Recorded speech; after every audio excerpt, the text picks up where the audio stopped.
Senhor presidente, vereador Edson Garcia, vice-presidente, vereador Wilson, primeiro secretário, vereador Leonardo, segundo secretário, vereador Williams, nobres colegas vereadores, distinto público presente, imprensa, internautas, nosso amigo Pepe, que também se chegou tarde, não balançou meu cabelo aqui hoje, viu? Senão não ia pegar bem aqui. Seja bem-vindo, família também, uma honra recebê-los aqui em nossa casa. Pastor Eduardo, obrigado pela presença, pastor. Conte sempre conosco aqui, parabéns pelo trabalho. O senhor é um grande líder evangélico da nossa cidade e o trabalho do senhor com certeza reflete na qualidade de vida das pessoas do nosso município aqui. O Rodrigo também, ao qual estendo meus cumprimentos, o Eduardo, Duda, Valdirano, nosso companheiro, Manuel da Vilinha lá, Atílio, sempre presente, Joaquim, colega lá que voltou também a participar das nossas sessões, Valderice, obrigado pela presença de todos. Cumprimentar uma pessoa muito importante no meu mandato, que é a minha irmã Ângela, que sempre me acompanha e me apoia nas minhas lutas. Aproveitar a questão da saúde, uma questão recorrente aqui do nosso mandato. Um dos primeiros temas que nós tratamos na reunião do senhor prefeito, ainda antes das primeiras sessões legislativas, foi a questão das vagas no hospital de referência, que é o HGIS. Esse hospital já passou da hora de ser ampliado, assim como também já passou do momento de termos um novo hospital de referência aqui na nossa cidade. E por que aqui na nossa cidade? Que é um município próximo a São Lourenço da Serra, é um município que até em Bugaçu já se manifestou favorável a um hospital regional aqui, e é um município que atende toda a demanda também da rodovia Regis Bittencourt. Então, já passou do momento da gente encarar essa luta, como foi a luta para ter o hospital de Itapecerica da Serra, como foi a luta para ter o hospital de Pirajussara, que não será sem luta que esse benefício virá para o nosso município. Se nós aguardarmos a boa vontade do excelentíssimo senhor Geraldo Alckmin olhar para a nossa cidade, as pessoas continuarão morrendo, infelizmente, porque boa vontade e respeito pelo nosso município o governador não tem. Está provado isso. Está provado na postura da Sabesp na nossa cidade, está provado na postura da MTU, que da noite para o dia resolve retirar os ônibus. A empresa Miracatiba, da noite para o dia, contando com a impunidade, contando com a doença, contando com a falta de controle da MTU, retira os veículos que prestavam serviço aos munícipes. E aí, um belo dia, o cidadão acorda e não tem mais ônibus para ele trabalhar.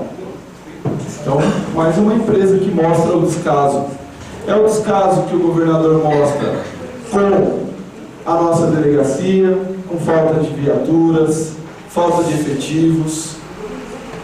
A gente estava apurando, acompanhando diversos crimes no nosso município que não são solucionados por falta de estrutura, por falta de investigadores na nossa cidade.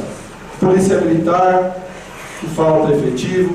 Passou da hora de termos mais um pelotão no nosso município, lá no Barnabés, para atender toda a demanda que tem e é crescente, né, os roubos de cargas, os assaltos em postos de gasolina. Então, se a gente for ficar esperando o governador olhar para Juquitiba e se sensibilizar que nós precisamos de um hospital regional aqui para atender a região, nossos munícipes continuarão morrendo. Então, nós temos que lutar. Temos que enfrentar, pegar os vereadores de São Lourenço, de Bugaçu, e nos mobilizarmos numa grande luta. O que acontece, acho que todo vereador aqui já passou, de algum munícipe que nos aciona porque tem um parente que está no hospital esperando uma vaga no HGIS, e essa vaga, por 12, 18 horas, ela não é liberada. E aí, nos sentimos realmente, como o vereador presidente muito bem falou aqui, impotentes, porque nega a vaga e a família fica ali desesperada com o seu ente querido, precisando de uma referência onde tenha melhores condições, né? E isso não acontece. O que também não pode acontecer são essas transferências inconsequentes. Fazer politicagem com a saúde, pegar o cidadão que não conseguiu vaga nos hospitais de referências e mandar para ficar no corredor de Imbu só para transferir o problema para lá, isso daí é crime. E a gente tem que apurar, não é o primeiro e não é o segundo caso que acontece. Porque a mesma empresa, a mesma entidade, a OCIP, que está aqui, está lá também. Então, para não criar problema político, pega o cidadão daqui e manda lá para o Imbu lá, transferiu. Mas transferiu para jogar no corredor, transferiu para deixar lá, e lá eles não terão o mesmo empenho na regulação da vaga. A gente não tem certeza nem se as vagas são solicitadas quando o cidadão está lá. Então isso não pode, isso é crime e a gente tem que apurar.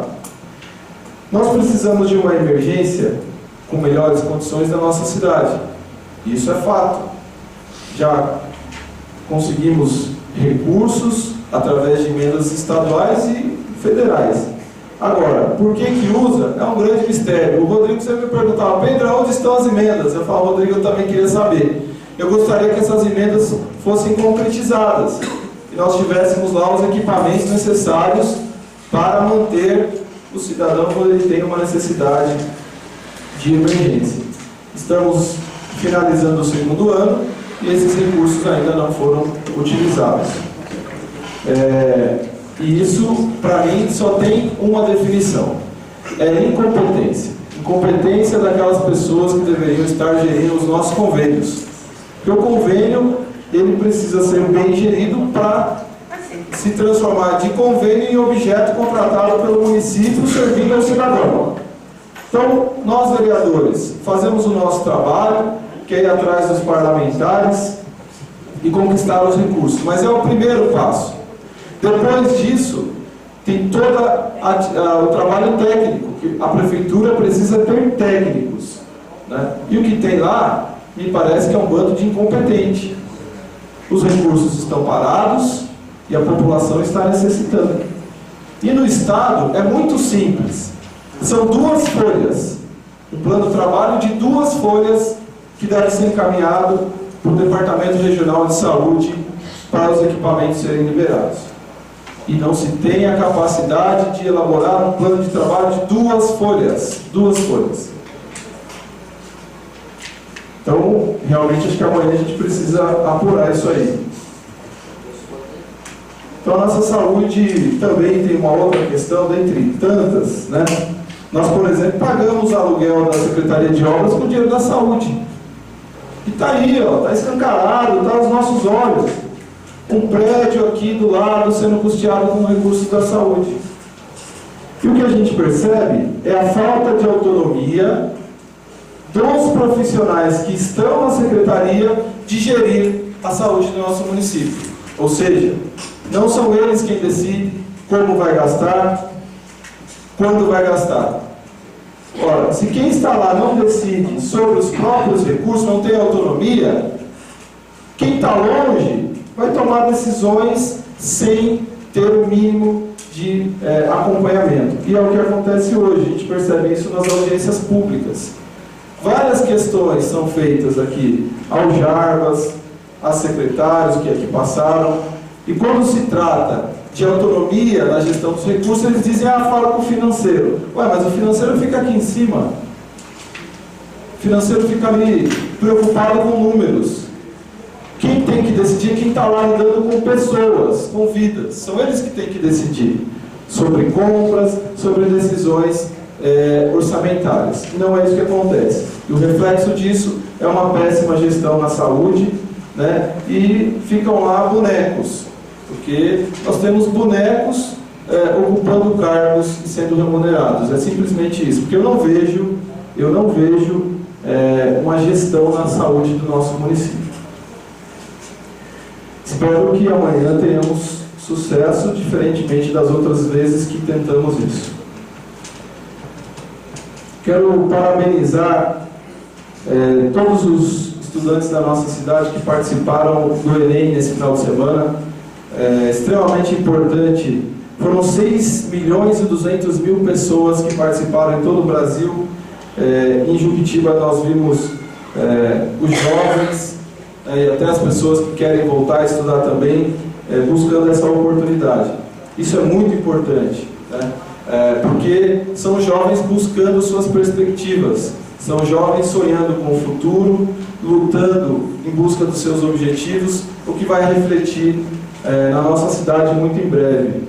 Eu espero que todos tenham muito sucesso, que alcancem os seus sonhos, né, e que jamais desistam, porque o Enem abre muitas oportunidades, seja pelo ProUni, FIES, Pronatec, Ciência Sem Fronteira, ou seja, eu gostaria que tivesse o Enem da maneira como tem hoje quando eu era estudante, porque com certeza eu teria muitas outras oportunidades com as quais eu sonhava e não tive acesso.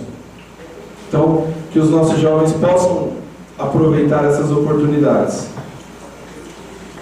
Estive na aldeia do artesanato no sábado e quero parabenizar a nova diretoria lá de todos aqueles artesãos que hoje estão lutando para tornar aquele espaço realmente um ponto de referência para turistas e visitantes aqui do nosso município. Eles estão com um projeto, quem puder visitar vale muito a pena, que eles chamam de culinária artesanal. Essa culinária, tem lá o Miura, a dona Raquel e o Milton, estão buscando as referências culinárias da nossa cidade para oferecer como alternativa, né? E eu acho que é extremamente importante. Falta ainda o envolvimento de muitos que têm ali as suas lojas, os seus trabalhos, que alguns estavam fechados, mas eu acredito que é uma excelente oportunidade para a nossa cidade descobrir e fortalecer esses lutadores aí da cultura do nosso município. Lamentei ouvir deles de que a nossa Casa do Turismo não vem funcionando como deveria. Enquanto estive lá, passaram 2 casais de turistas pedindo informações ali, porque não encontraram a Casa do Turismo, o Centro de Informações Turísticas aberto. Então é lamentável, no sábado, nós temos os Centros de Informações Turísticas fechados. E eu vi relato deles de que muitas vezes o cidadão chega para pedir informações lá e ele recebe um mapa. Aquele mapa é para quem conhece Juquitiba, infelizmente. Então o cidadão chega atrás de um ponto turístico, de alguma alternativa, ele recebe um mapa e sai de lá mais perdido do que ele entrou. E aí ele vai lá nos aldeões lá para pedir informações e aí ele é melhor orientado. Então, a nossa cidade, que luta tanto para atrair esses turistas, deve minimamente dar informações. Então, o casal que chegou lá, sorte do seu Raul, foi lá, deu a eles o acesso à internet, mostrou alguns pontos turísticos e eles saíram de lá felizes. Então, como não deu tempo de fazer essa sessão, na próxima sessão vou requerer à Secretaria os horários e a maneira como vem sendo trabalhadas as informações aos turistas que vêm à nossa cidade. Para finalizar, eu quero falar do dia pela mobilização, pelo plebiscito da Constituinte pela reforma política. Eu acredito que em junho do ano passado nós tivemos um grande movimento no Brasil que brigava por mudanças na política. E quando a gente analisa o resultado dessas eleições, a gente vê que parece que aquelas pessoas não votaram, porque não mudou nada na política. Não teve renovação na política, nas eleições desse ano. E eu acredito que a maior mudança que deve ocorrer na política do nosso país é a reforma política. E eu não acredito numa reforma política feita pelos parlamentares. Eu acredito numa reforma política feita através de uma constituinte. Por que uma constituinte? Porque nós, para finalizar, presidente, eu peço mais 2 minutos. Porque, com uma constituinte, nós teremos a oportunidade de escolher as propostas de reforma política que nós queremos. Porque hoje a gente fala reforma política, mas ninguém entende ou sabe qual a reforma política. E se nós esperarmos vir do Congresso Nacional uma reforma política, vai ser para manter os mesmos sempre no poder. Ou seja, o que nós tivemos nessa eleição, só para ilustrar? O aumento da bancada do agronegócio, porque eles estão financiando. Então, quem ganha a eleição no Brasil é quem tem dinheiro e quem é financiado pelo grande capital. Como que nós queremos ter democracia, sendo que é o poder econômico que define as eleições? Então, uma reforma política tem que partir do povo. E, para partir do povo, não adianta, tem que ser uma constituinte, porque aí, cada cidadão vai escolher a proposta de reforma que ele quer. Aquele deputado constituinte que vai mostrar o seu plano, e aquele que agradar o brasileiro, a maioria dos brasileiros é que serão representados nessa constituinte. Então existe uma mobilização no país por essa constituinte. Do dia 13, quinta-feira, é o Dia Nacional de Mobilização. Vamos acompanhar pelas redes sociais. Acredito que teremos uma coleta de assinaturas. Vou participar dessa luta porque acredito na constituinte. E acredito que para mudar a política do nosso país, só com uma reforma política feita pelo povo. Espero que aquelas pessoas que brigaram em junho, briguem agora por essa constituinte, né? Porque aí sim poderemos ter mudanças na política. Obrigado, presidente. Desculpe.